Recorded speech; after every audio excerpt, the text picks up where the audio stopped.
Hello viewers, welcome back to Abizdelight.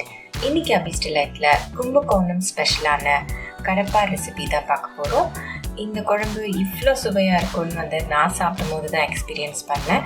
So இது இட்லி, தோசை, பூரி, சப்பாத்தி எல்லாத்துக்குமே இது நல்லாயிருக்கும். ஸோ இதெல்லாம் பார்க்குறதுக்கு முன்னாடி நீங்கள் நம்ம சேனலை இன்னும் சப்ஸ்கிரைப் பண்ணலைன்னா சப்ஸ்கிரைப் பண்ணிட்டு பாருங்கள். அப்போ தான் நான் போடுற எல்லா ரெசிபீஸையும் நீங்கள் பார்க்க முடியும்.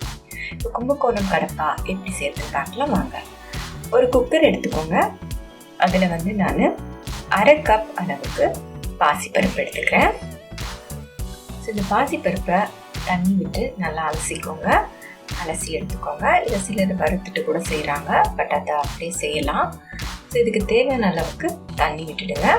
தண்ணி விட்டுட்டு ஒரு பெரிய உருளைக்கிழங்கு நல்லா வாஷ் பண்ணிவிட்டு தோலோடு போட்டு இந்த மாதிரி 3-4 விசில் விட்டு வேக வச்சுக்கோங்க. மஞ்சத்தூள் எதுவும் ஆட் பண்ணக்கூடாது. ஸோ இப்போ அரைக்கிறதுக்கு தேவையானது என்னென்னு பார்க்கலாம். 1/4 கப் அளவுக்கு தேங்காய், 5 பூண்டு பல், 1 இன்ச் அளவுக்கு இஞ்சி, ஒரு பட்டை, ஒரு லவங்கம், ஒரு ஏலக்காய், 1/2 டீஸ்பூன் சோம்பு, 5-6 பச்சை மிளகாய். காரத்துக்கு இதுதான் நம்ம சேர்க்குறோம். ஸோ உங்களுக்கு தேவைப்படுற அளவுக்கு சேர்த்துக்கோங்க. இது கூட 2 டீஸ்பூன் அளவுக்கு உடைச்ச கடலை. உங்களுக்கு முந்திரி பருப்பு வேணும்னாலும் நீங்கள் ஆட் பண்ணிக்கலாம். இது தண்ணி விட்டு இந்த மாதிரி கொரன்னு இருக்க மாதிரி அரைச்சிக்கோங்க. ரொம்ப மையாக அரைக்க வேண்டாம். இப்போ ஒரு பேன் வச்சுக்கோங்க அடுப்பில். அதில் 3 டேபிள் ஸ்பூன் அளவுக்கு எண்ணெய் விட்டுடுங்க. அதில் ஒரு பட்டை, ஒரு லவங்கம், ஒரு ஏலக்காய், 1/2 டீஸ்பூன் அளவுக்கு சோம்பு, ஒரு பெரிய வெங்காயம் இந்த மாதிரி ஸ்லைஸ் பண்ணி போட்டுக்கோங்க. இந்த வெங்காயத்தை ரொம்ப ப்ரௌனாக வதக்கக்கூடாது. ஸோ வெங்காயத்தை ப்ரௌனாக வதக்குனீங்கன்னா குழம்போட கலர் மாறிடும். ஸோ இது ஒரு டிரான்ஸ்பரண்ட்டாக ஆனதுக்கப்புறமா ஒரு பெரிய தக்காளி ஆட் பண்ணிக்கோங்க. அதையும் சேர்த்து வதக்கிக்கோங்க. இது கூட ஒரு சின்ன கேரட் கட் பண்ணி வச்சுருக்கேன். அதோட 4-5 பீன்ஸ். இதில் வேறு எந்த காய்கறியும் சேர்க்க வேண்டாம். கேரட், பீன்ஸ், உருளைக்கிழங்கு சூப்பராக இருக்கும். இப்போ இதுக்கு தேவைப்படுற அளவுக்கு உப்பு சேர்த்துக்கோங்க.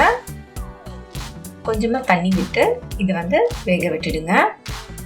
இந்த தண்ணி விடலைன்னா இந்த வெங்காயம் தக்காளிலாம் ஒரு மாதிரி ப்ரௌனான மாதிரி ஆகும். ஸோ அதை ப்ரிவெண்ட் பண்ணுறதுக்காக தண்ணி விட்டு இந்த கேரட், பீன்ஸை வேக விட்டுருங்க. ஒரு 5 நிமிஷத்துக்கு அப்புறமா நம்ம அரைச்சி வச்சுருந்தோம் இல்லைங்களா, அந்த விழுதை ஆட் பண்ணிக்கோங்க.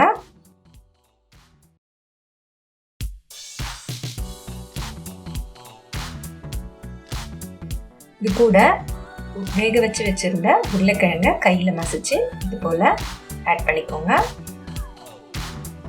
பாசிப்பருப்பை கடைஞ்சி இந்த குழம்புல விட்டுடுங்க. தேவையான அளவுக்கு தண்ணி விட்டுருங்க. நல்லா தாராளமாகவே விடலாம் தண்ணி. ஸோ இது ஒரு குழம்பு கன்சிஸ்டன்சியில் இருக்கும். ரொம்ப திக்காகவும் இருக்கக்கூடாது, ரொம்ப தண்ணியாகவும் இருக்கக்கூடாது. ஸோ இதை நல்லா கொதிக்கட்டும். இது கூட கொத்தமல்லியும் கருவேப்பிலையும் போட்டு ஒரு 5 நிமிஷத்துக்கு லோ ஃப்ளேமில் கொதிக்க விட்டு இறக்குனீங்கன்னா சூப்பரான Kumbakonam Kadapa ready. So viewers, என்னோட ரெசிபீஸ்லாம் பார்த்துருப்பீங்க. நான் போடுற ரெசிபீஸ்லாம் உங்களுக்கு பிடிச்சிருந்ததுன்னா என்னோட சேனலை லைக், ஷேர், சப்ஸ்கிரைப் பண்ணுங்கள். அண்ட் தேங்க்யூ ஃபார் வாட்சிங்.